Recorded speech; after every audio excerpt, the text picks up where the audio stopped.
सो हाय बच्चों, welcome back to science 24/7। आप सभी लोग का बहुत बहुत स्वागत है। यहाँ पर ऑलरेडी बहुत सारे बच्चे मेरे साथ कनेक्टेड हैं क्लास 12 के एग्जामिनेशन को प्रिपेयर करने के लिए, और अब बारी है एक बहुत अहम चैप्टर को आप सभी लोग के लिए कवर करवाने की, कंप्लीट करवाने की, जिसमें मैक्सिमम बच्चों को डाउट होता है, वो है कोऑर्डिनेशन कंपाउंड्स, राइट। इससे पहले हम लोगों ने 3 फिजिकल केमिस्ट्री के चैप्टर और एक DNF ब्लॉक को कंप्लीट कर लिया वन शॉट के फॉर्म में। आई होप सो आप सभी लोगों ने वो वीडियोस देख ली हैं, और देख लिया है तो मुझे सेशन को लाइक करके अटेंडेंस लगा दीजिए कोऑर्डिनेशन कंपाउंड्स को समझने के लिए, क्योंकि बहुत ही सिंपल तरीके से हम इस चैप्टर को इस वीडियो में कंप्लीट करेंगे, right. So let's get started without wasting any other time. Very important high weighted chapter, that is your coordination compounds, ठीक है।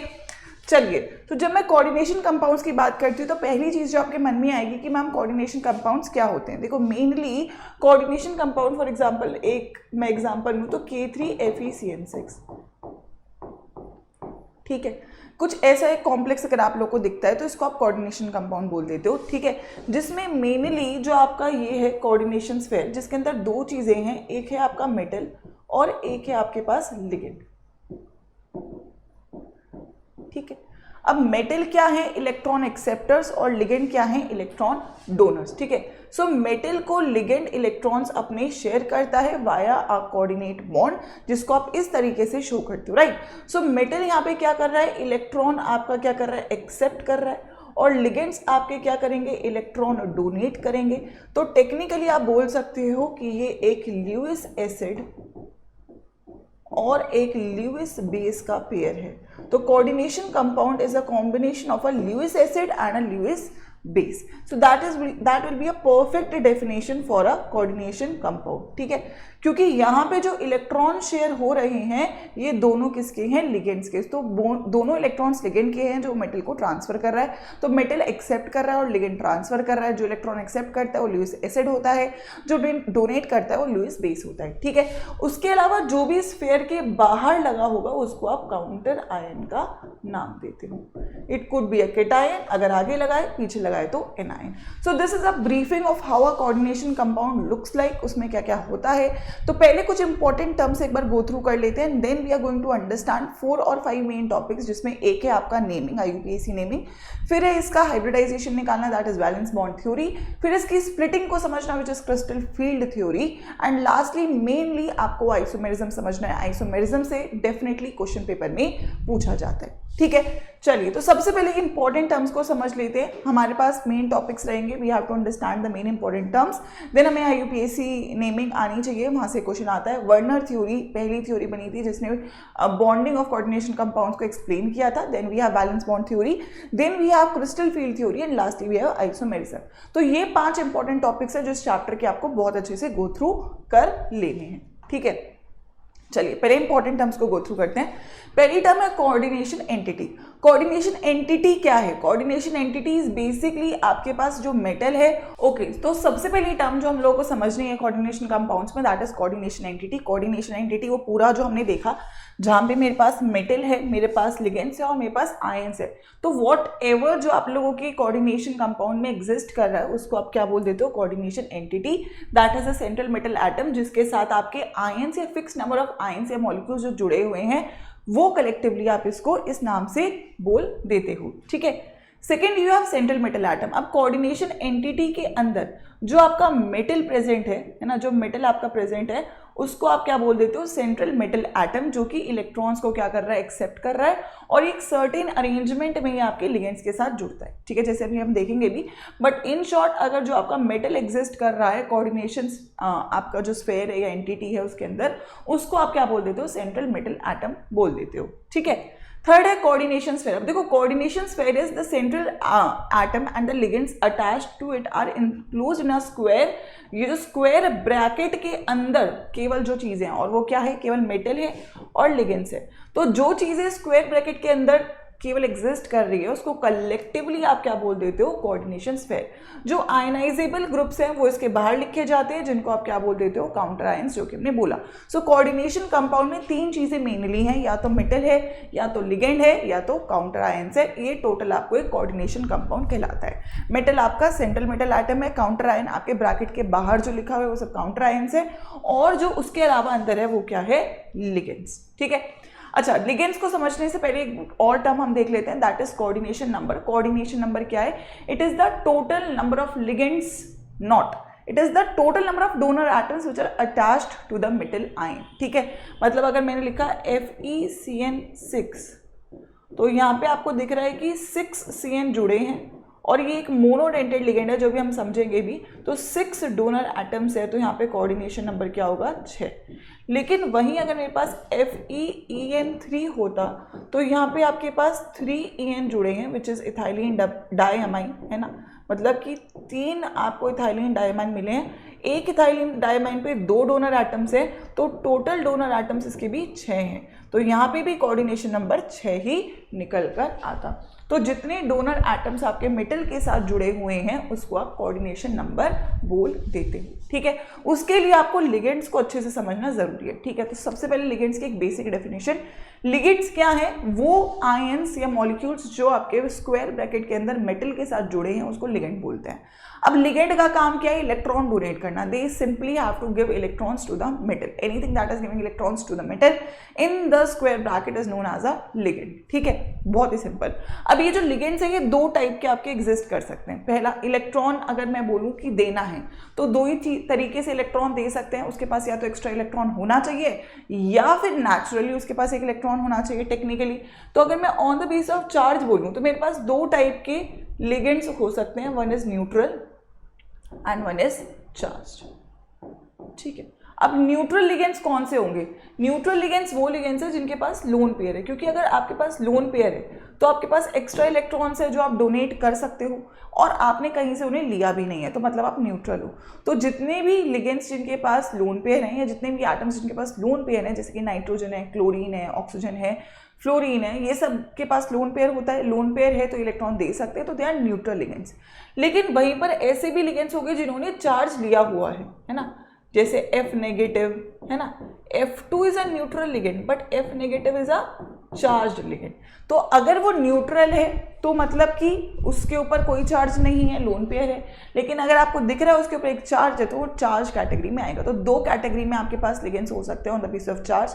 One could be your neutral ligands, one could be your charge ligands. एक बार इन दोनों के example और समझ लेते हैं ताकि आप इसको बेटर समझ पाओ। ठीक है, सो अगर मैं फॉर एग्जाम्पल न्यूट्रल लिगेंड्स की बात करूँ, है ना, you could have NH3, you could have H2O, you could have Cl2, basic Cl2 अगर मैंने लगा दिया तो, ठीक है।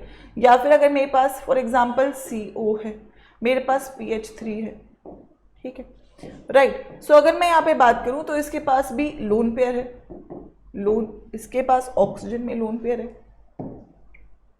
इसके पास यहाँ पे, इसके पास यहाँ पे, तो इनका चार्ज 0 है ना, क्योंकि इन्होंने कुछ भी चार्ज नहीं लिया है, तो ये 0 चार्ज के साथ हैं। ठीक है, वहीं अगर मैं चार्ज लिगेंड्स की बात करूं, ठीक है, दैट इज NH2, एक हाइड्रोजन दे दिया तो NH2 negative, OH negative, Cl negative, SO4 2 negative, CN negative, इसी में आप डाल दो इथाइलिन डायमाइन, EN, इसको EN लिखते हैं, ये भी आपका न्यूट्रल लिगेंड है। ठीक है, कोई भी ले लो, ठीक है। इसके अलावा अगर मैं बोलूँ फॉर एग्जांपल आपके पास है SCN नेगेटिव, तो इन सबके ऊपर नेगेटिव चार्ज, और जितना चार्ज है उतना ही इनका आप चार्ज कैलकुलेट करोगे, जैसे -1 -1 -1 -2 -1 -1। ठीक है, तो again on the basis of charge we have different types of ligands. One could be neutral ligands जिनके पास ऑलरेडी लोन पेयर है, ठीक है, तो वो न्यूट्रल रहेंगे 0 चार्ज के साथ। Then you have charge ligands जिनके ऊपर नेगेटिव चार्ज है, जितना नेगेटिव चार्ज है उतना चार्ज वो आपका कॉन्ट्रीब्यूट कर रहे होंगे। ठीक है, then comes the second category which is your on the basis of your donor atoms. ठीक है, अब डोनर एटम्स में मेरे पास क्या हो सकता है? मोनोडेंटेड लिगेंड्स जिसके पास केवल एक डोनर एटम है। I could have a bidentate ligand जिनके पास 2 डोनर एटम है। Then I could have a polydentate ligand जिनके पास 2 से ज़्यादा डोनर एटम्स है। I could have ambidentate ligands जिनके पास 2 डिफरेंट डोनर एटम्स है। ठीक है, मेनली ये 4 कैटेगरी रहेंगी on the base of denticity. ठीक है, एक एक एग्जांपल ले लेते हैं। फॉर एग्जांपल सबसे पहला मेरे पास मोनोडेंटेड लिगेंड, सिंपल वर्ड है मोनोडेंटेड, मतलब एक डोनर एटम होगा। जैसे मैंने लिया NH3, नाइट्रोजन है, OH नेगेटिव, ऑक्सीजन है, ठीक है, Cl नेगेटिव, Cl है। अब ये न्यूट्रल या चार्ज के रिस्पेक्टिव है, could be neutral, could be charge, but they have just one donor atom, है ना। तो सभी का डोनर एटम कितना है? Just one. एनी लिगेंड जो मेटल से जुड़ा है और उसके पास केवल एक डोनर एटम है, वो आपका क्या कहलाएगा? मोनोडेंटेड लिगेंड, ठीक है। Then you will have a bidentate ligand जिनके पास दो डोनर एटम्स है और दोनों के साथ आप एक साथ बॉन्ड बना सकते हो, जैसे आपका इथाइलिन डायमाइन है। तो दो नाइट्रोजन है, दोनों से आप मेटल को इलेक्ट्रॉन दे सकते हो, ठीक है। फॉर एग्जाम्पल ऑक्सिलेट है, this is C2O4, C2O4 2 negative, तो ये इससे भी दे सकता है और इससे भी दे सकता है। फॉर एग्जाम्पल ग्लाइसिनेट है, C double bond O negative, carbon और NH2, ठीक है।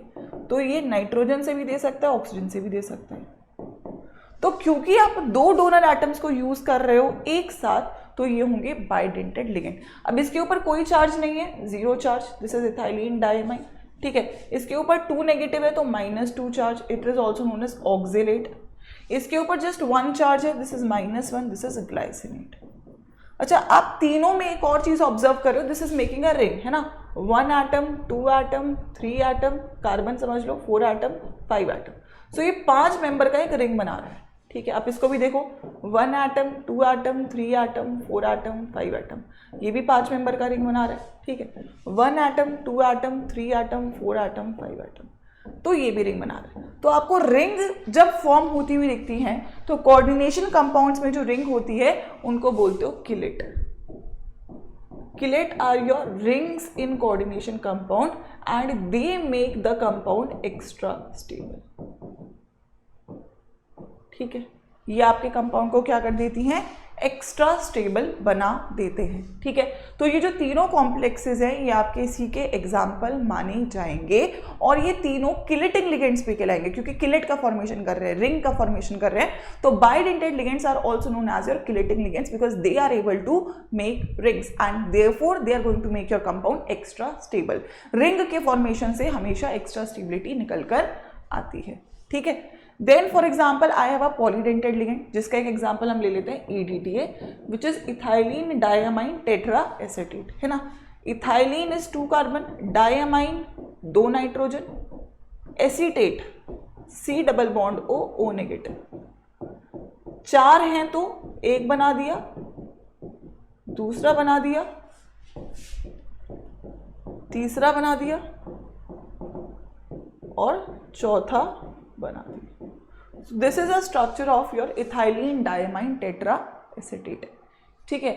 ऑल्सो अगर मैं यहां से बात करूं तो मेरे पास 1 डोनर एटम, 2 डोनर एटम, ये नाइट्रोजन भी donor atom, donor atom, donor atom, donor atom.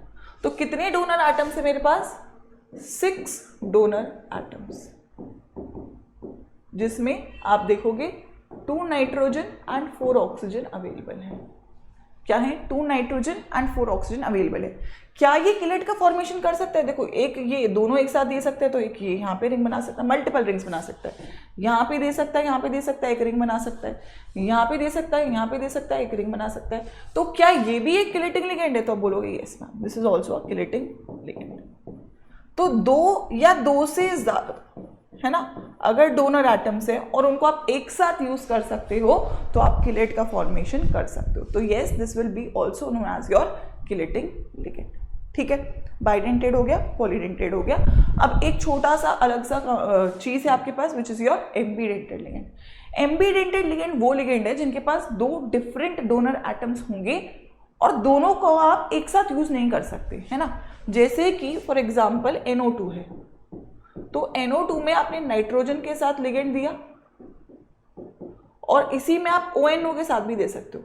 तो 2 डोनर एटम्स है, ऑक्सीजन और नाइट्रोजन, बट दोनों में से एक बार में एक ही को यूज कर सकते हो, है ना। जैसे अगर मेरे पास SCN है तो SCN नेगेटिव होता है, ठीक है, तो इससे दे देगा, या NCS इससे दे देगा। तो 2 डोनर एटम्स हैं बट दोनों में से एक बार में एक ही यूज कर सकते हो। क्या ये किलेट बना सकता है? नहीं। किलेट नहीं बना सकता ये, क्योंकि किलेट बनाने के लिए तुम्हें कम से कम 2 डोनर एटम चाहिए, चलो वो है इसके पास, लेकिन दोनों को एक साथ यूज करना है वो ये नहीं कर सकता, एक बार में ये एक ही को यूज कर सकता है। तो this is not a chelating ligand, ठीक है, ये आपका किलेटिंग लिगेंड नहीं कहलाएगा। ओके एवरीवन, ठीक है, चलिए सो लेट्स गेट स्टार्टेड। ये करने के बाद आ जाता है आपका अगला concept which is your oxidation number. अब ऑक्सीडेशन नंबर की अगर मैं बात करूं तो oxidation number is just the charge जो एक मेटल के ऊपर है कोऑर्डिनेशन कंपाउंड के अंदर, है ना, जो भी उसके ऊपर चार्ज है that is your oxidation number. For example अगर मेरे पास K3FeCN6 है कॉम्प्लेक्स, ठीक है, तो अगर मैं इसका कोऑर्डिनेशन नंबर निकालूं तो इसके पास 6Cn है और मोनोडेंटेड लिगेंड है तो कोऑर्डिनेशन नंबर 6 होगा। अगर मैं इसका ऑक्सीडेशन नंबर निकालूं तो 3 के ये कैटायन होगा और बाद वाला हमेशा एनायन होगा, तो कॉम्प्लेक्स के ऊपर चार्ज कितना होगा आपका, दैट इज +3 है, तो यहाँ पे आपका हो जाएगा 3 नेगेटिव, है ना, क्योंकि ये एनायन है। सो इट इज FeCN6।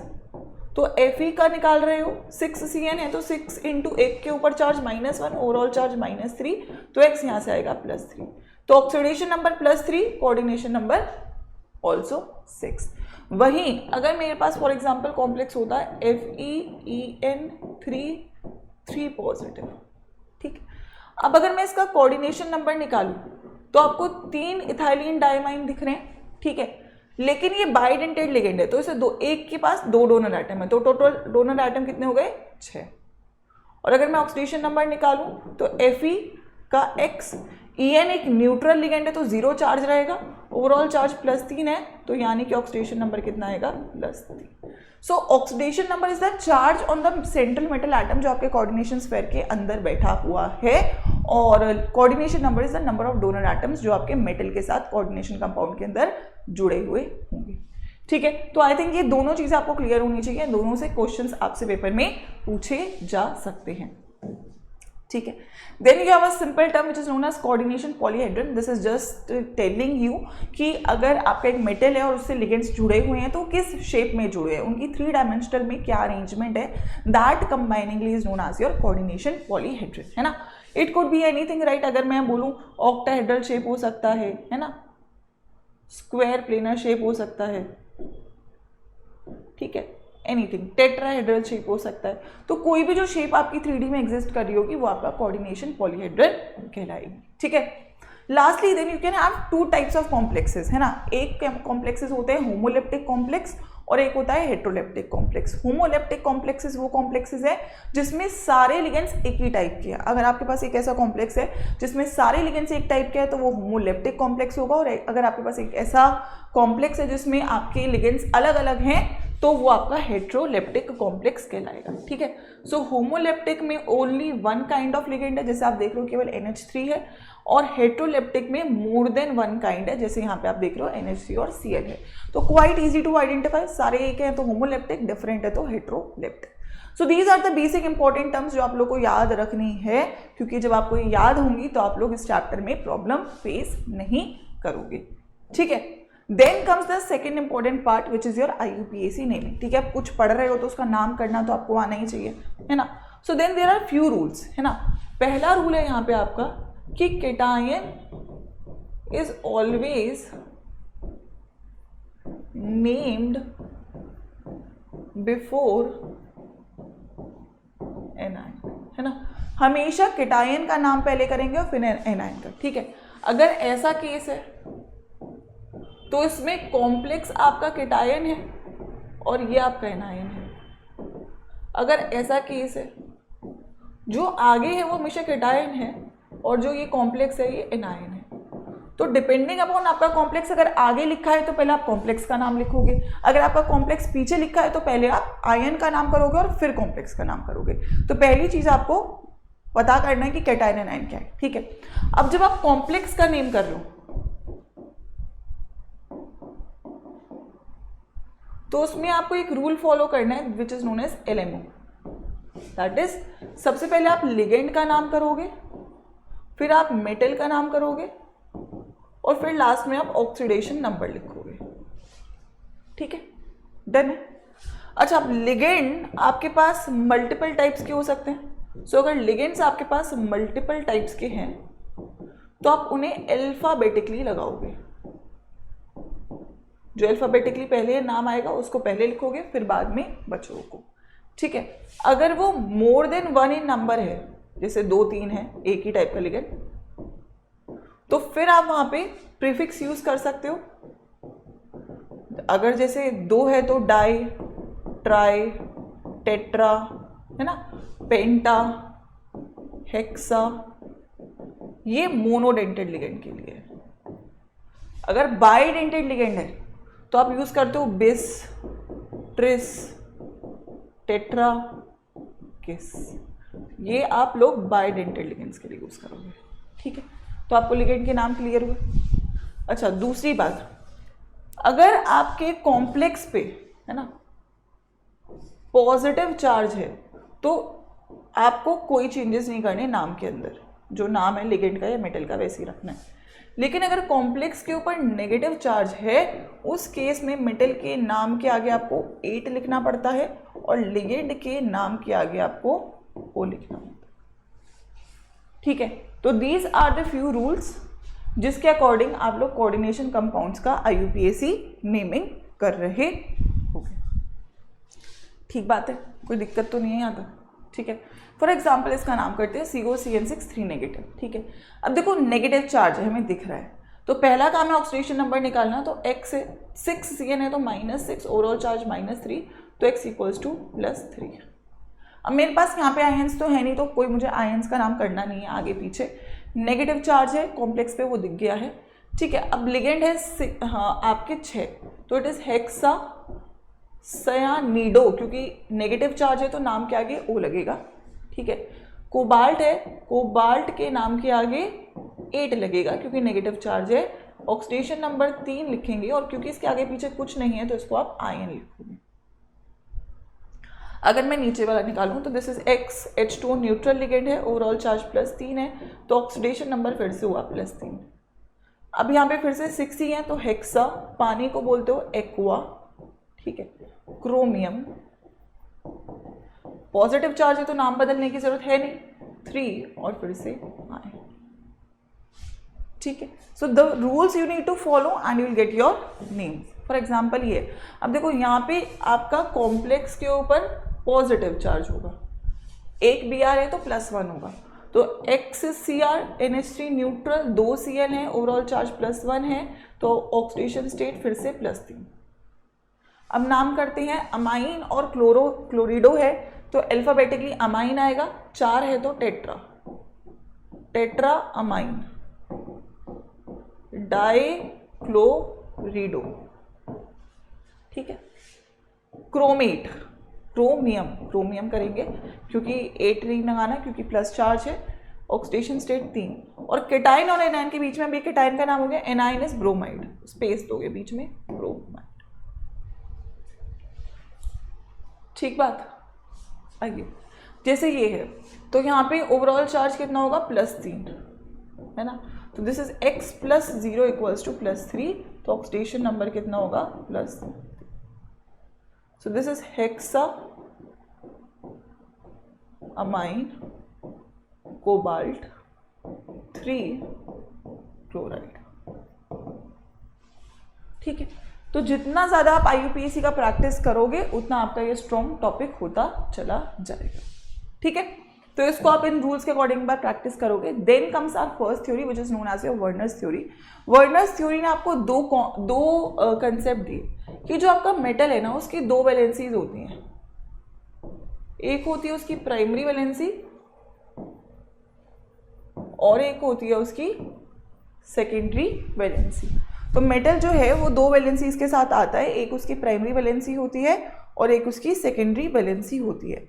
ये जो कंसेप्ट है ये आपको किसने दिया था, वर्नर थ्योरी ने दिया था, ठीक है। अब अगर मैं प्राइमरी वैलेंसी की बात करूं तो प्राइमरी वैलेंसी जो है आपकी डिपेंड करती है किसके ऊपर, ऑक्सीडेशन नंबर के ऊपर, चार्ज के ऊपर, ठीक है। और जो सेकेंडरी वैलेंसी है वो आपकी डिपेंड करती है आपके कोऑर्डिनेशन नंबर के ऊपर, ठीक है। तो अगर मैं इन शॉर्ट बोलूँ तो मैं बोलती हूँ प्राइमरी वैलेंसी मेरा ऑक्सीडेशन नंबर होता है जो मेटल के ऊपर चार्ज होता है, और सेकेंडरी वैलेंसी मेरा कोऑर्डिनेशन नंबर होता है, ठीक है। अब oxidation number is generally neutralised by anions, है ना। So it is satisfied by charged ions. Neutral तो नहीं हो सकते वहां पे, लेकिन आपको एज अ लिगेंड अगर मैं बात करूं तो it is satisfied by both charged and neutral ions. अब प्राइमरी वैलेंसीज आयोनाइजेबल होंगी क्योंकि आपको पता है कि कैटायन एनायन एक दूसरे में टूट जाएगा, बट लिगेंड और मेटल एक दूसरे में नहीं टूटता है, तो दे आर नॉन आयनाइजेबल, ठीक है।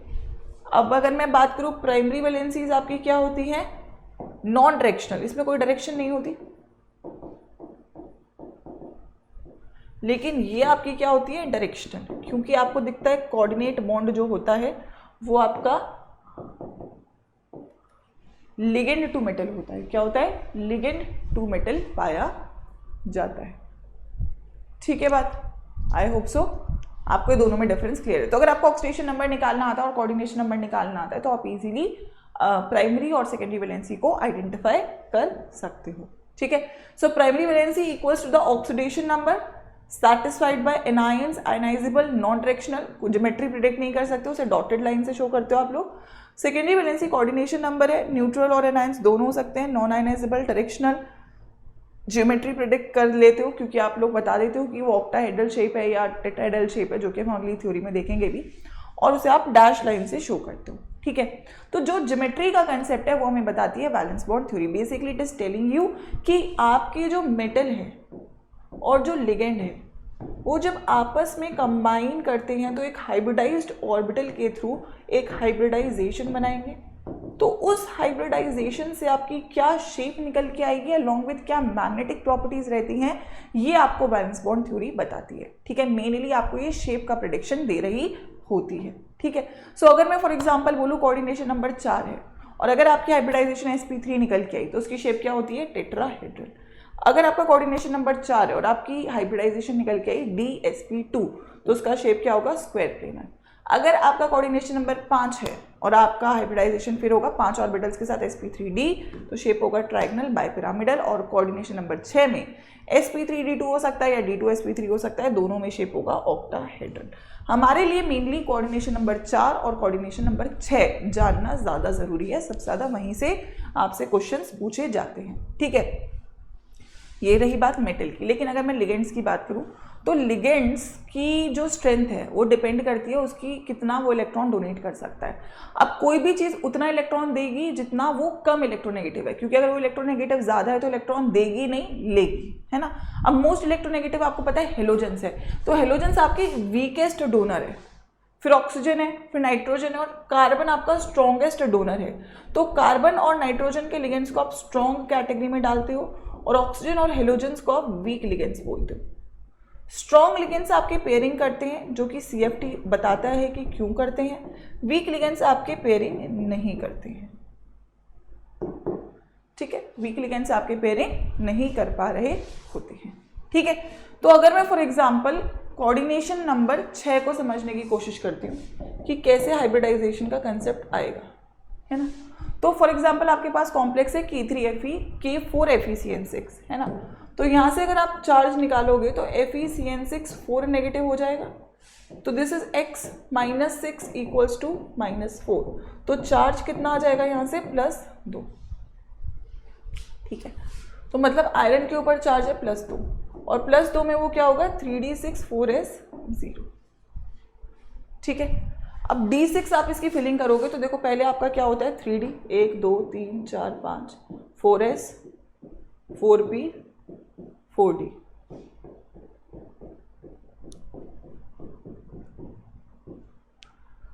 थ्री डी 4s 4p, मैंने लास्ट के ऑर्बिटल्स बनाया 4d, ऐसे ही 3d तो है ही आपका फील्ड, उसके आगे क्या होगा 4s 4p और 4d, क्योंकि आपको पता है कि 3d सीरीज में आपके पास वेकेंट d ऑर्बिटल्स आ जाते हैं, ठीक है।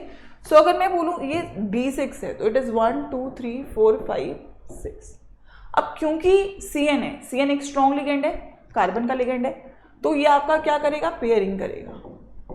तो ये क्या कहेगा कि इसको अंदर भेज देगा, इसको भी अंदर भेजेगा, तो आपको इनफैक्ट ये पेयर्ड होके कुछ ऐसा दिखेगा, है ना, क्योंकि स्ट्रॉन्ग लिगेंड है। अब मेरे पास कितने लिगेंड्स हैं, 6, तो 6 CN नेगेटिव को कितने चाहिए, 6 वेकेंट ऑर्बिटल, ताकि वो अपने इलेक्ट्रॉन दे सके। तो अगर मैं यहाँ से वेकेंट ऑर्बिटल निकालूं तो आपके वेकेंट ऑर्बिटल क्या है यहाँ पे, 1 2 3 4 5 6, और अगर आप इनको काउंट करोगे तो 2 D हैं, फिर एक S है, फिर 3 P है। तो यहाँ से हाइब्रिडाइजेशन क्या निकल के आएगी, D2sp3। तो इस कॉम्प्लेक्स का हाइब्रिडाइजेशन क्या होगा, D2sp3। और क्योंकि इसने D2sp3 बनाया तो इसका शेप क्या होगा, ऑक्टाहेड्रल।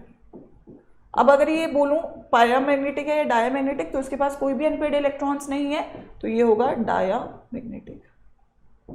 अब इसने कौन से डी ऑर्बिटल को यूज किया है, 3D को या 4D को, 3D को या 4D को, तो इसने 3D को यूज किया है। 3D आपका अंदर की तरफ है, 4D बाहर की तरफ है, तो क्योंकि 3D को यूज करता है तो ये होता है इनर डी ऑर्बिटल कॉम्प्लेक्स।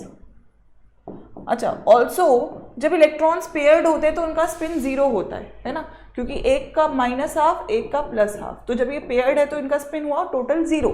लेकिन अगर ये अनपेयर्ड होता तो हाफ हाफ हाफ, तो ये क्या होता है 3/2। तो जब भी आपके पास पेयर्ड कॉम्प्लेक्सेस होते हैं तो वो आपके क्या कहलाते हैं, लो स्पिन कॉम्प्लेक्स। तो ये क्या बनाएगा, एक लो स्पिन कॉम्प्लेक्स। तो ये सारा इंफॉर्मेशन आपको क्या बताता है, VBT इन्फॉर्म कर देता है, ठीक है। फॉर एग्जाम्पल आपके पास था K3FeCl6, है ना, तो अगर मैं K3FeCl6 की बात करूं तो अगेन FeCl6 पे -3 का चार्ज, X 6Cl ओवरऑल -3, तो ऑक्सीडेशन स्टेट क्या हुआ यहाँ से, +3, ठीक है। अब अगर मैं Fe+3 का कन्फिग्रेशन लिखूंगी तो क्या होगा, 3D5 4S0। तो फिलिंग करके देखते हैं इसका क्या हाइब्रिडाइजेशन होगा, 1 2 3 4 5 1 1 2 3 1 2 3 4 5, you have 3D 4S 4P 4D। Filling करूंगी तो कितने इलेक्ट्रॉन्स है, 5, 1 2 3 4 5। अब Cl स्ट्रॉन्ग लिगेंड है, वीक लिगेंड, Cl एक हेलोजन है, हेलोजन वीक लिगेंड होता है तो पेयरिंग नहीं करेगा, तो ये कोई पेयरिंग नहीं कर सकता, ठीक है। अब मैं बोलूंगी 6Cl है तो कितने वेकेंट ऑर्बिटल्स चाहिए, फिर से 6। अब ये तो फील्ड है तो क्या लेना पड़ेगा, आगे वाला, 1 2 3 4 5 6। तो अगर मैं आपकी हाइब्रिडाइजेशन निकालूं तो क्या आएगी यहाँ से, फिर sp3d2, एक S 3p और d2। इसके कॉरेस्पॉन्डिंग शेप क्या होगी, तो आप बोलोगे कि मैम ऑक्टाहेड्रल है। पैरामैग्नेटिक है या डायामैग्नेटिक है, अनपेड इलेक्ट्रॉन्स है तो पैरामैग्नेटिक है। Inner orbital outer orbital 4D को यूज किया है तो आउटर ऑर्बिटल कॉम्प्लेक्स है। लो स्पिन हाई स्पिन, क्योंकि अनपेड इलेक्ट्रॉन है तो हाई स्पिन कॉम्प्लेक्स है। तो ये सारा इंफॉर्मेशन आपको VBT ने बता दी। तो अगर आप प्रैक्टिस करते जाओगे, पहला काम क्या है, मेटल का चार्ज निकालना, फिर इसका कन्फिग्रेशन लिखना, फिर लिगेंड को आइडेंटिफाई करना, स्ट्रॉन्ग है तो पेयरिंग कर दो, वीक है तो पेयरिंग मत करो। बचे हुए ऑर्बिटल से आप लोग अपना हाइब्रिडाइजेशन निकालो, हाइब्रिडाइजेशन से शेप आपको पता ही है। तो कोऑर्डिनेशन नंबर 6 की अगर मैं बात करूं, है ना, तो मैं एक चीज बोल सकती हूँ आपको, इसको और अच्छे से आपको CFT जस्टिफाई कर देता है। If I have D1, D2, D3, I have D4 से D7 configuration, D8, D9 और D10, ठीक है। अगर मेरे पास 1 2 3 4 5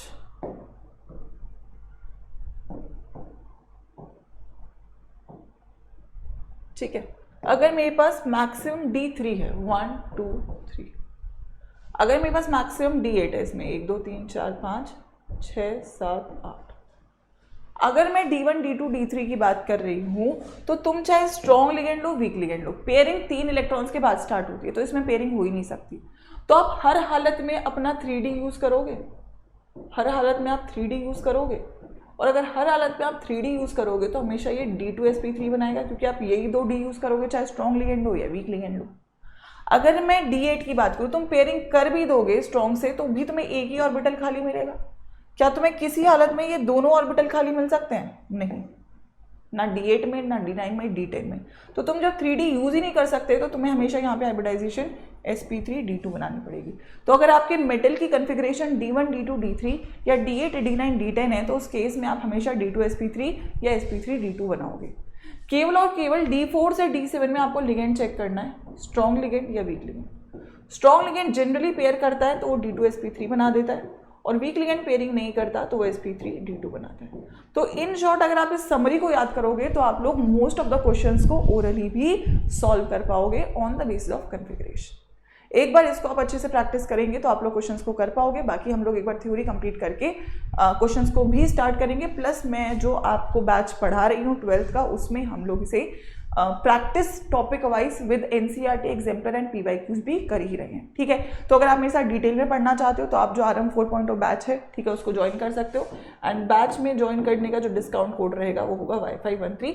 आई थिंक उसमें आपको 4000 या 3500 कुछ का बैच है ये आपका, जिसमें आपके फुल सिलेबस को पढ़ाया जा रहा है ना, नॉट जस्ट केमिस्ट्री, PCM भी। तो पूरे साल का बैच है ये आपका, जिसमें एक एक चीज़ डिटेल में पढ़ाई जा रही है। ठीक है, और अगर आप लोग अभी भी स्ट्रगल कर रहे हो ट्यूशंस के साथ तो मैं आपको सजेस्ट करूंगी आप एक बार पढ़ो यहाँ पे, क्योंकि यू नो आप बोर्ड के बाद आखिरी टाइम तो इधर ही आने वाले हो, तो वाई नॉट आप अभी पूरा साल पढ़ लो, है ना, और बहुत ईजिली पढ़ लोगे, बोर्ड के टाइम पे टेंशन ही नहीं होगी।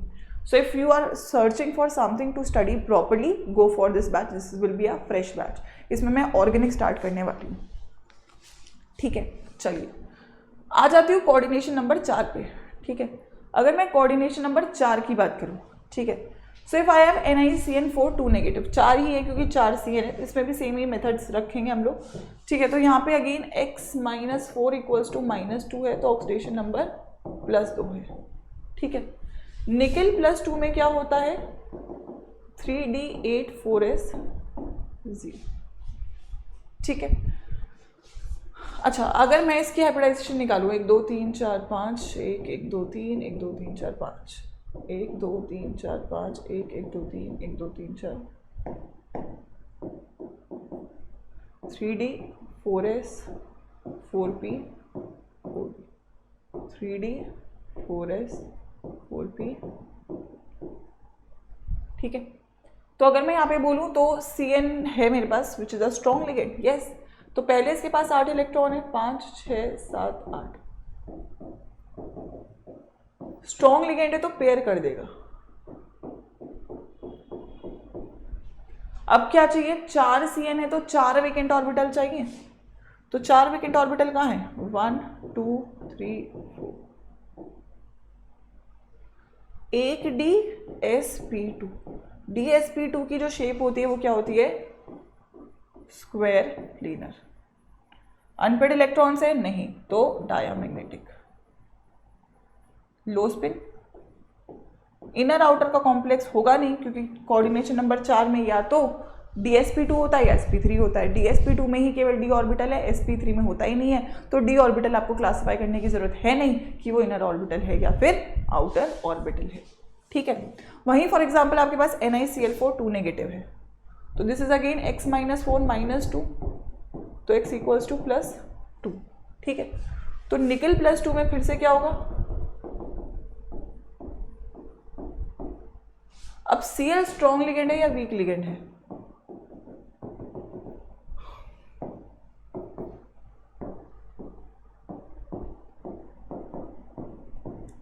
तो D में 8 इलेक्ट्रॉन्स है। ठीक है, और अगर मैं 8 इलेक्ट्रॉन्स की बात करूं, अगर मैं यहाँ पे बात करूं तो Cl आपका वीक लिगेंड है तो ये पेयरिंग नहीं करेगा। तो अगर आप इलेक्ट्रॉन्स को फिल करोगे तो यू विल हैव 1 2 3 4 5 6 7 8, पेयरिंग हो नहीं सकती है, तो आपको इसको ऐसे ही छोड़ना पड़ेगा। तो अगर मैं आगे के 4 ऑर्बिटल्स को लूँ तो यू हैव 1 2 3 एंड 4, तो यहाँ से आपकी हाइब्रिडाइजेशन क्या निकल के आएगी, sp3। sp3 क्या होता है, टेट्राहेड्रल होता है। अब अनपेड इलेक्ट्रॉन्स हैं बेटा, तो ये आपका क्या होगा, पैरामैग्नेटिक और high spin complex. So this is how आप लोग बहुत इजीली हाइब्रिडाइजेशंस को निकाल सकते हो। You just have to practise it a bit more. जितना ज़्यादा प्रैक्टिस करोगे उतना ज़्यादा आप इसमें कंफर्टेबल हो पाओगे। ठीक है, बाकी अलग से will have a practice session once आप लोगों ने इतना कंप्लीट कर लिया होगा तो। ठीक है। एक अलग से स्पेशल केस लिखवा रही हूँ, NiCO4 थोड़ा सा डिफरेंट है, क्योंकि अगर मैं यहाँ पे ऑक्सीडेशन स्टेट निकालूँ तो Na का X है, CO आपका न्यूट्रल लिगेंड है तो 0, और ओवरऑल कोई चार्ज नहीं है तो ऑक्सीडेशन स्टेट यहाँ से आएगा 0। और अगर निकल आपका 0 ऑक्सीडेशन स्टेट में है तो इसका कन्फिग्रेशन होगा 3D8 4S2। लेकिन जब भी आपको हाइब्रिडाइजेशन बनानी है तो आपको S को खाली करना पड़ेगा, तभी आप एक सीरीज ऑफ वेकेंट ऑर्बिटल्स ले पाओगे। तो क्या होता है यहाँ पे S अपने 2 इलेक्ट्रॉन्स D को दे देता है, तो ये बन जाता है 3D10 4S0। तो अगर मैं इसके कॉरेस्पॉन्डिंग शेप निकालूं, होना तो ये चाहिए था कि ये स्ट्रॉन्ग लिगेंड है तो ये आपका स्क्वायर प्लेनर होना चाहिए था, बट क्योंकि आप देख रहे हो कि इसके पास जो D ऑर्बिटल है वो कंप्लीटली फिल्ड है, तो ये चाह के भी D ऑर्बिटल यूज नहीं कर सकता, तो इसको आपके आगे वाले 4 ऑर्बिटल्स यूज करने पड़ते हैं। तो इसका शेप आता है sp3 एंड टेट्राहेड्रल, और टेट्राहेड्रल होने के बावजूद भी ये डायामैग्नेटिक होता है।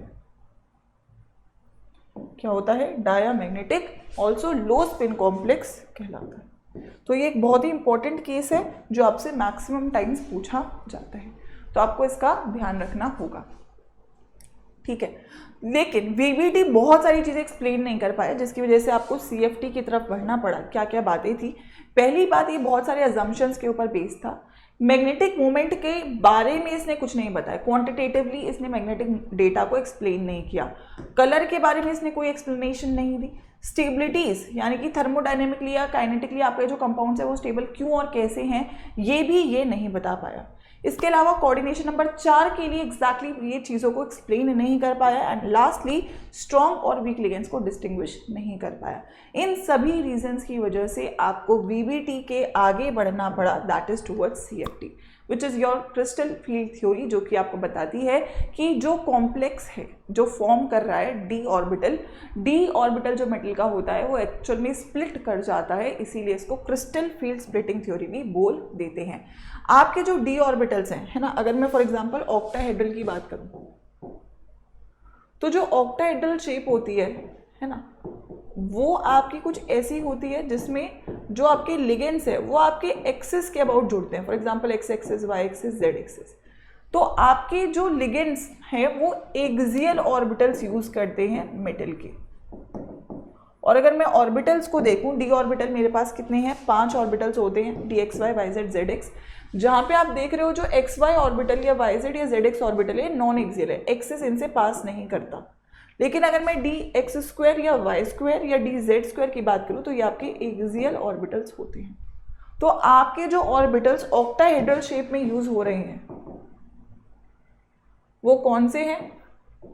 S, PX, PY, PZ। P के तो तीनों ही यूज कर रहे हो, D के कौन से यूज करोगे? X² - Y² और Z², यानी कि आप केवल एक्सियल ऑर्बिटल्स को यूज करते हो ऑक्टाहेड्रल शेप में। अगर मैं स्क्वायर प्लेनर की बात करूं तो ये एक 2D शेप होता है XY एक्सिस के अबाउट। तो यहाँ पे आप D ऑर्बिटल यूज करते हो, एक्सियल ऑर्बिटल यूज करते हो, और XY एक्सिस वाला, तो XY एक्सिस वाला कौन सा है? DX² - Y², S, PX और PY, क्योंकि आपका ये 2D शेप है। तो यहाँ पे आप X और Y ऑर्बिटल्स या X और Y एक्सिस के अबाउट ही ऑर्बिटल्स को यूज करते हो। सो अगर मैं बोलूँ तो आपकी ऑक्टाहेड्रल में सारे ऑर्बिटल्स यूज नहीं हो रहे हैं, केवल और केवल एक्सियल ऑर्बिटल्स आपके यूज हो रहे होंगे। सो अगर मैं स्प्लिटिंग की बात करूँ, किस हिसाब से आपका ये स्प्लिटिंग होता है, तो अगर मैं बोलूं कि मेरा D ऑर्बिटल पहले नॉर्मल था, ठीक है, फिर इसकी एनर्जी इंक्रीज हो गई जब लिगेंड इसके पास आए, और जैसे जैसे लिगेंड्स इसके पास आ रहे थे, ठीक है, जैसे जैसे लिगेंड्स इसके पास आए तो ये स्प्लिट कर गया। क्यों कर गया वो देख लेंगे, ठीक है। सो आई हैव D ऑर्बिटल 1 2 3 4 5 1 2 3 4 5 2 3, ठीक है। पहला केस है जब मेटल और लिगेंड के बीच में इनफाइनाइट डिस्टेंस है, फिर मेटल लिगेंड को जैसे ही अप्रोच करता है फिर वो कैसे स्प्लिट करता है। तो पहले केस में मेटल और लिगेंड के बीच में क्या है? इनफाइनाइट डिस्टेंस है। ठीक है, तो वो आराम से बैठा हुआ है। जैसे ही मेटल लिगेंड के नज़दीक आता है तो पूरा का पूरा डी ऑर्बिटल रेडी हो जाता है कि अब पांचों पे अटैक होगा, तो पांचों की एनर्जी बढ़ा लेता है। बट जब एग्जैक्टली लिगेंड मेटल के पास आता है तो हम देखते हैं कि लिगेंड पांचों पे अटैक नहीं करता, केवल एक्सियल ऑर्बिटल्स पे अटैक करता है। तो इसकी ये एनर्जी स्प्लिट हो जाती है, एक्सियल ऑर्बिटल्स का एनर्जी बढ़ जाता है और नॉन एक्सियल का घट जाता है, जिसको आप क्या बोलते हो, स्प्लिटिंग ऑफ डी ऑर्बिटल। मतलब x square minus y square और z स्क्वायर का बढ़ जाता है और d x y d y z और डी जेड एक्स का घट जाता है। This is your splitting of d orbital. और जो ये स्प्लिटिंग होता है इसको आप डेल नॉट से रिप्रेजेंट करते हो। ठीक है, सिंगल ऑर्बिटल की क्या एनर्जी रहेगी, तो अगर मैं बोलूँ, है ना, अगर मैं बोलूँ ये आपकी जीरो एनर्जी है। ठीक है, इसके ऊपर जो एनर्जी है उसको आप बोल देते हो कि तीन ऑर्बिटल के कॉरेस्पॉन्डिंग, तीन टोटल 5 थे तो 3/5 ऑफ डेल नॉट। ऊपर वालों की क्या है, 3/5 ऑफ डेल नॉट माइनस में, सॉरी प्लस में। ठीक है, और नीचे वालों की एनर्जी क्या होती है, ऊपर वालों से 2/5 ऑफ डेल नॉट, क्योंकि नीचे स्टेबलाइज्ड होगा तो नीचे की -5, -2/5 -2/5 -2/5 plus 3/5 plus 3/5। This is how your energy is splitted between the 5 orbitals. ठीक है, आई होप सो क्लियर है सभी लोगों को। सो दिस इज हाउ आप लोगों का ये स्प्लिटिंग यहाँ पे हो रहा होगा। चलिए, तो ये बात अगर हम लोगों को क्लियर है तो अब ये जो स्प्लिटिंग है ये किस पे डिपेंड करती है और कहाँ से स्ट्रॉन्ग और वीक लिगेंड का कंसेप्ट आता है। ठीक है, सबसे पहली बात अगर मैं बोलूँ स्प्लिटिंग, पहला केस, अगर ये स्प्लिटिंग बहुत ज़्यादा है, और एक केस ये स्प्लिटिंग बहुत कम है। ठीक है, तो जितनी ज़्यादा स्प्लिटिंग होगी, है ना, if del naught is very much bigger तो वो एक स्ट्रॉन्ग लिगेंड कहलाता है। और अगर डेल नॉट छोटा होगा, जितना छोटा होगा उतना वीक लिगेंड।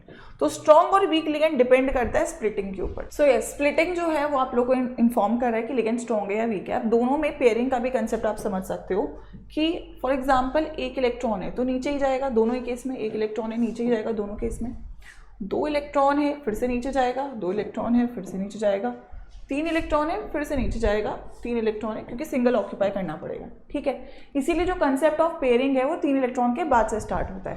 तो अगर 4th इलेक्ट्रॉन है, अब इसके पास ऑप्शन है ये ऊपर जाए या नीचे पेयर करे। अब क्योंकि ये गैप बहुत ज़्यादा है तो ये ऊपर नहीं जाता, ये नीचे ही आ जाता है।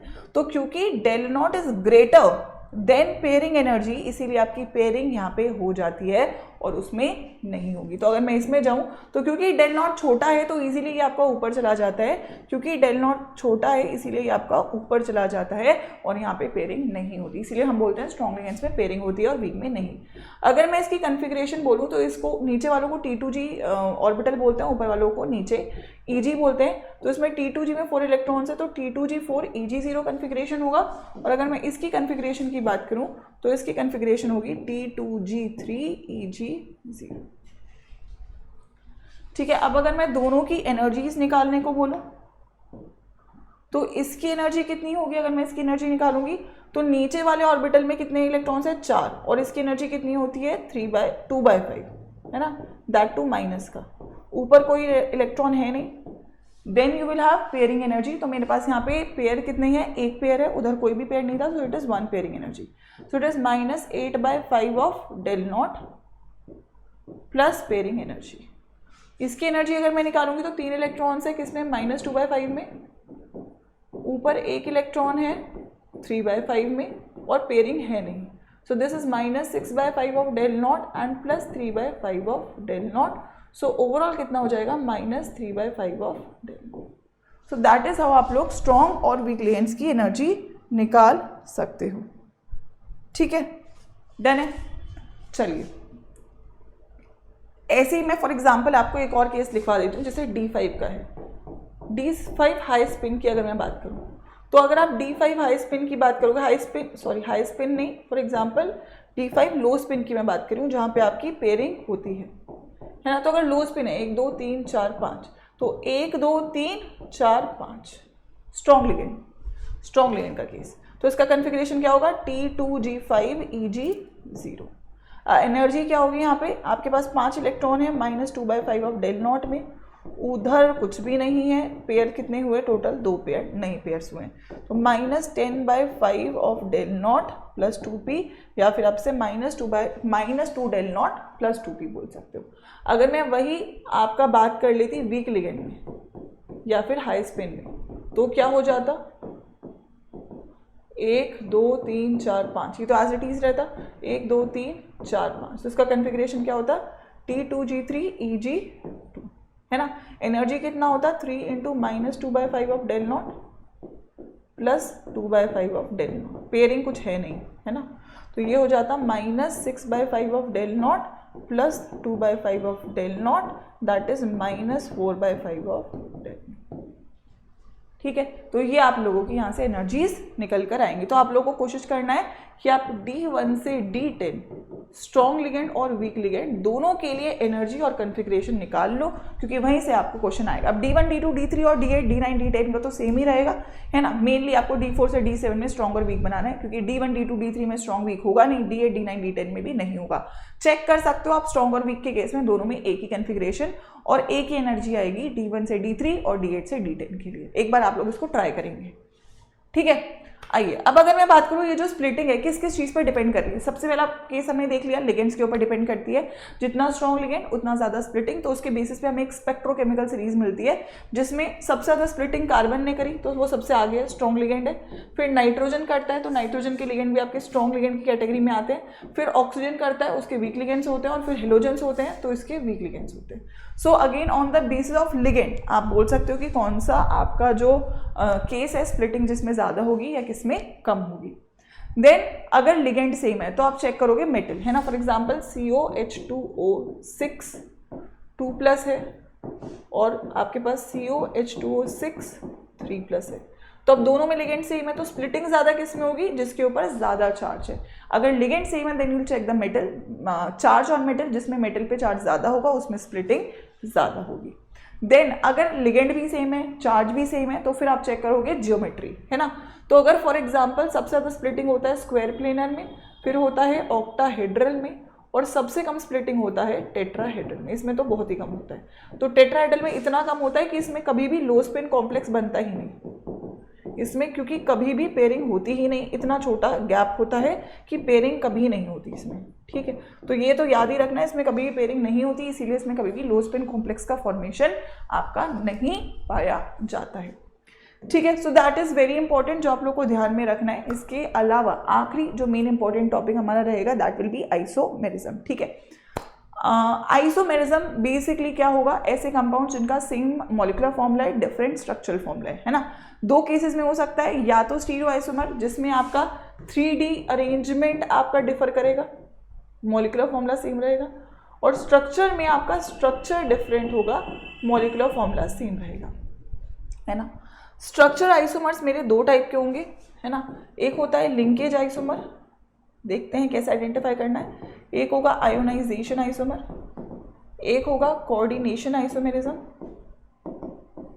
और एक आपका रहेगा हाइड्रेट या सॉल्वेट आइसोमर। तीनों को आपको आइडेंटिफाई या चारों को आइडेंटिफाई करना आना चाहिए। स्टीरियो में दो रहेंगे, एक होगा जियोमेट्रिकल और एक होगा ऑप्टिकल आइसोमर, तो इनको भी आइडेंटिफाई करना आपको आना चाहिए। पहले स्ट्रक्चर देख लेते हैं जल्दी से। सबसे फर्स्ट है linkage isomer, very simple. Linkage isomerism को आइडेंटिफाई करना सबसे इजी है, क्योंकि यहाँ पे आपको बस एक एम्बीडेंटेड लिगेंड चाहिए। अगर आपके पास एक एम्बीडेंटेड लिगेंड है तो वहाँ पे लिंकेज आइसोमर हो सकता है, क्योंकि दो लिंकिंग एटम हो सकते हैं, जैसे NO2 या ONO। तो फॉर्मूला तो सेम है बट आपका एटम चेंज हो रहा है। तो अगर आपको किसी भी कॉम्प्लेक्स में एक एम्बीडेंटेड लिगेंड दिख रहा है तो वहाँ पे पॉसिबिलिटी है कि आप एक लिंकेज आइसोमरिज्म को आइडेंटिफाई कर पा रहे होगे। Secondly is your coordination isomerism. अगर आपके पास दो कोऑर्डिनेशन स्फेयर्स हैं, दो मेटल्स हैं और दो लिगेंड्स हैं, तो यहाँ पे आपके पास चांसेस हैं कि आप लोगों को कोऑर्डिनेशन आइसोमर देखने को मिलेगा। कैसे, एक बार CO के साथ NH3 लगाए तो एक बार आप CN लगा दो, एक बार Cr के साथ NH3 लगाए तो आप CN के साथ यहाँ पे Cr के साथ आप NH3 लगा दो, तो आपने इंटरचेंज कर दिया। तो फॉर्मूला तो सेम है, लेकिन अगेन आप देख रहे हो कि स्ट्रक्चर डिफरेंट हो गया, क्योंकि अलग मेटल के साथ अलग लिगेंड है। इस केस में आप क्या बोलोगे कि यू हैव कोऑर्डिनेशन आइसोमेरिज्म, ठीक है। Next you have ionisation isomerism, जिसमें लिगेंड और काउंटर आयन चेंज करेगा। जैसे कि यहाँ पे SO4 लिगेंड है और Br काउंटर आयन है। लेकिन अगर आपने Br को अंदर भेज दिया और SO4 को बाहर कर दिया तो वो क्या होगा, एक आपका ionisation isomerism. So here your ligand and your counter ion are going to change their positions. So this will be an example of a ionisation isomerism. Lastly you have hydrate या सॉल्वेट आइसोमेरिज्म, जो कि पानी as a ligand पे depend करता है। तो अगर आपके पास एक कॉम्प्लेक्स है जिसमें वाटर एज अ लिगेंड है और एक कॉम्प्लेक्स है जिसमें आपने एक वाटर बाहर कर दिया और Cl अंदर ले लिया, मतलब Cl को अंदर ले लिया और वाटर को बाहर कर दिया, तो यहाँ पे वाटर आपने एज अ सॉल्वेंट लगा दिया। तो जब आप वाटर को अंदर बाहर कर रहे हो as a ligand and as a counter ion और solvent, that particular case is known as your solvate isomerism. ठीक है, तो ये बहुत ही इंपॉर्टेंट केस है। चारों आपको एक एक चीज पे आइडेंटिफाई करने हैं। लिंकेज में एम्बीडेंटेड, कोऑर्डिनेशन में दो स्फीयर्स, दो मेटल, दो लिगेंड्स, आयनाइजेशन में लिगेंड और काउंटर आयन इंटरचेंज करोगे, सॉल्वेट में पर्टिकुलरली वाटर को आप अंदर बाहर करोगे। So these will be your 4 cases of your structural isomerism. Next you have is your stereo isomerism, very important. ठीक है, 2 टाइप से एग्जिस्ट कर रहा है, ज्योमेट्रिकल या ऑप्टिकल। ज्योमेट्रिकल आइसोमेरिज्म होता है बॉन्ड एंगल को चेंज करने से, जिसको आप सिस और ट्रांस बोल देते हो, 180 90 डिग्री का, या फेक और मर बोल देते हो। ऑप्टिकल आइसोमेरिज्म होता है जब आपके पास एक सिमेट्री लेस कंपाउंड है, उसमें सिमेट्री नहीं है, तो आप उसकी एक non super imposable mirror image बना देते हो, जिसको आप इनैंशियोमर बोलते हो। तो अगर सिमेट्री नहीं है तो ऑप्टिकल हो सकता है, और अगर आपके बॉन्ड एंगल चेंज हो सकते हैं तो आपका ज्योमेट्रिकल हो सकता है। We have 3 geometries. Square planar एक सिमेट्रिकल शेप है, प्लेनर एक हमेशा सिमेट्रिकल शेप होता है, उसमें सिमेट्री है ना, this is a planar thing. आप प्लेनर है मेरे ये हाथ फॉर एग्जांपल, तो आप इसे बीच से बाइसेक्ट करोगे, एक दूसरे को रिफ्लेक्ट करेगा, तो इसमें हमेशा सिमेट्री होती है। तो इसमें कभी भी ऑप्टिकल आइसोमर नहीं हो सकता, इसमें जीआई हो सकता है, बॉन्ड एंगल्स को चेंज कर सकते हो 90 180। टेट्राहेड्रल में सिमेट्री हो भी सकती है, नहीं भी हो सकती। अगर चारों के चारों एलिमेंट्स डिफरेंट है तो सिमेट्री नहीं होगी, तो पॉसिबिलिटी है ऑप्टिकल आइसोमर की। लेकिन सारी बॉन्ड एंगल्स इसमें फिक्स है, 109.8 आप कहीं से भी ले लोगे आपको सेम ही बॉन्ड एंगल मिलेगा, तो जीआई आपको यहाँ से नहीं मिलेगा। ऑक्टाहेड्रल में ऑप्टिकल आइसोमर भी हो सकते हैं अगर सिमेट्री नहीं है, और जीआई भी हो सकती हैं अगर आप बॉन्ड एंगल को डिफर कर रहे हो। ठीक है, तो ये पॉसिबिलिटीज आपकी रहेंगी आपकी गिवन ज्योमेट्रीज के अंदर। ठीक है, तो फॉर एग्जांपल स्क्वायर प्लेनर पे आते हैं। स्क्वायर प्लेनर में आप देखोगे कि ज्योमेट्रिकल आइसोमर्स बनेंगे, ऑप्टिकल नहीं बनेंगे। ज्योमेट्रिकल आइसोमर्स बनने की कंडीशन ये है, पहली बात हेट्रोलेप्टिक कॉम्प्लेक्स होना चाहिए, सारे लिगेंड सेम हो गए तो नहीं बन सकता, एंड मिनिमम 2 डिफरेंट लिगेंड्स होने चाहिए।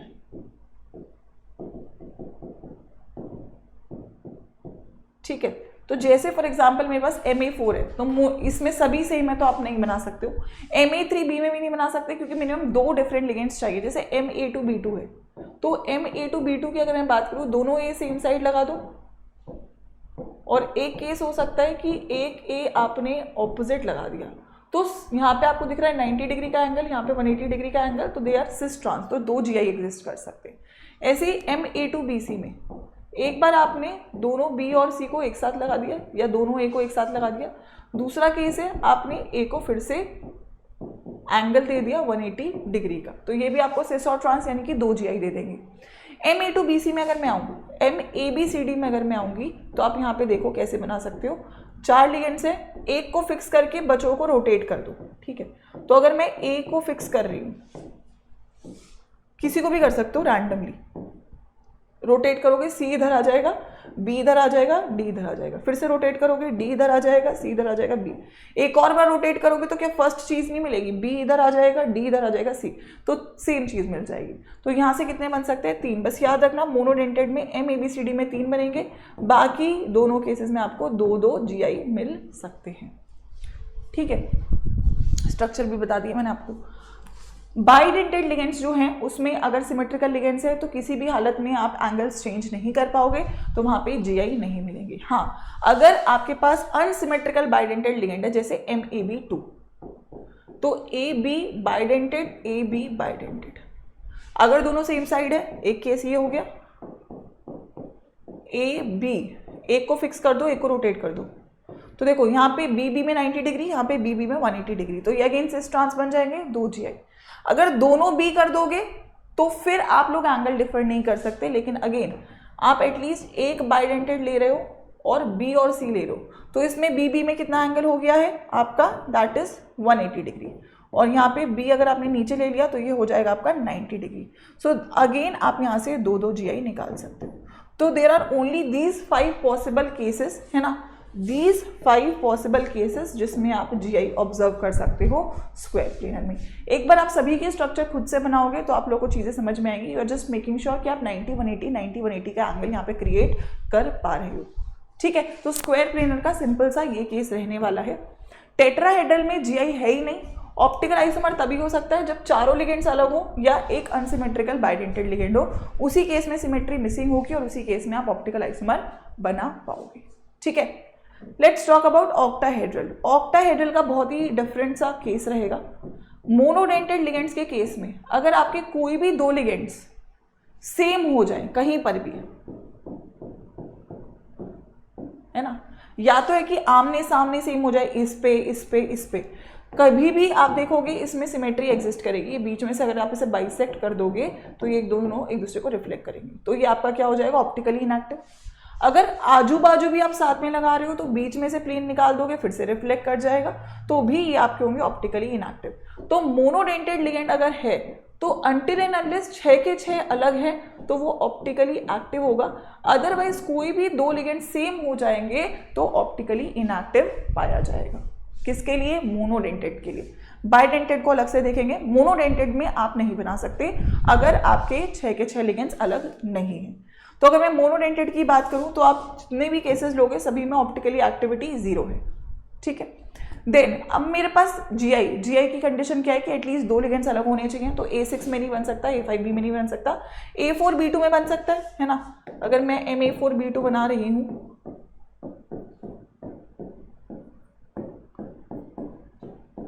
ठीक है, A4B2 दोनों भी ऐसे लगा दिए, ऑपोजिट ऑपोजिट, और एक बार B मैंने ऐसे लगा दिया, तो ये आपका हो गया ट्रांस 180 डिग्री, ये हो गया आपका सिस 90 डिग्री। तो यहाँ पे आपके दो जीआई बन जाएंगे, ठीक है। A4BC में भी सेम आप A4 एक साथ लगा दो, BC ऊपर नीचे और साइड बाय साइड लगा दो। MA3B3 का केस थोड़ा अलग है, ठीक है। तो MA3B3 में क्योंकि सिस ट्रांस नहीं बनता, उसमें अलग केस बनता है, तो उसको मैं अलग से बना रही हूँ, ठीक है। पहला केस है कि आपने तीनों A नीचे की तरफ लगा दिए, दूसरा केस है कि आपने तीनों A ऐसे लगाए इस पोजीशन में, ठीक है। बचे हुए B आपने ऐसे ऐसे और ऐसे ऐसे ऐसे और ऐसे। तो अगर आप यहाँ पे इसको देखोगे, तीनों B A's जो आपके बन रहे हैं, या B से भी देख लो, एक ही बात है। तो यहाँ पे आप तीनों को ज्वाइन करोगे तो एक ट्राइंगल नीचे की तरफ बन रहा है, और अगर आप इन तीनों A को जोड़ोगे तो एक ट्राइंगल ऊपर की तरफ बन रहा है, ठीक है। जब तीनों एक साथ लग जाते हैं तो इसको बोलते हो फेक आइसोमर, और जब ऊपर की तरफ लगता है तो उसको बोलते हो मर आइसोमर, ठीक है। यहाँ पे बॉन्ड एंगल डिफर कर रहा है, ठीक है। यहाँ पे अगर मैं बोलूँ तो यहाँ पे आपके तीनों एक साथ लगे हुए हैं, ठीक है। यू हैव 90 डिग्री का एक तरफ एंगल, और यहाँ पे एक में भी आ गया है बीच में, तो 120 डिग्री। तो 90 और 120 डिग्री का जो एंगल होता है वो फेक और मर में होता है। 90 और 180 का एंगल जो होता है वो सिस और ट्रांस में होता है। तो ये भी जीआई ही है क्योंकि बॉन्ड एंगल चेंज करो, लेकिन ये सिस ट्रांस नहीं है, ये फेक और मर है। याद रखना, MA3B3 में आपको फेक और मर मिलता है जिसमें बॉन्ड एंगल 90 डिग्री और 120 का पाया जाता है, ठीक है। डन है। तो ये मोनोडेंटेड के केस है, क्योंकि तीन ही केस बस आपके हैं और तीनों में जीआई है, ओआई है नहीं, तो आप डायरेक्टली इनके स्ट्रक्चर बना पाओगे। दिस इज ऑल्सो 0, ठीक है। आइए अब मैं आ जाती हूँ बाइडेंटेड लिगेंड्स पे। तो आई हैव 2 केसेस। देखो, 2 टाइप की रिंग है मेरे पास। जैसे कि अगर मैं MAA3 की बात करूँ, मतलब कि 3 बाइडेंटेड लिगेंड्स है, तो एक बाइडेंटेड, एक बाइडेंटेड, एक बाइडेंटेड। अब ये जो रिंग है इसमें जीआई तो बन नहीं सकता, क्योंकि आप it is like a fan की 3 पंखों को आप किधर भी घुमा लो, बॉन्ड एंगल तो हमेशा 120 ही रहने वाला है। लेकिन ये तीनों रिंग एक प्लेन में नहीं है ना, they are not in the same plane, right. So this is a unsymmetrical system. तो आप इसका एक मिरर इमेज बना सकते हो। तो टोटल यहाँ पे आपको 2 स्टीरियो आइसोमर मिल जाएंगे, ठीक है, बट जीआई नहीं मिलेगा, ठीक है। तो टोटल स्टीरियो एक पेयर है, तो टोटल एसआई इस पे 2 होंगे। अगर मैं AA2B2 की बात करूं तो 2 तो बाइडेंटेड लिगेंड है और 2 मोनोडेंटेड लिगेंड है। एक केस ये बन सकता है, एक केस आपका क्या बन सकता है,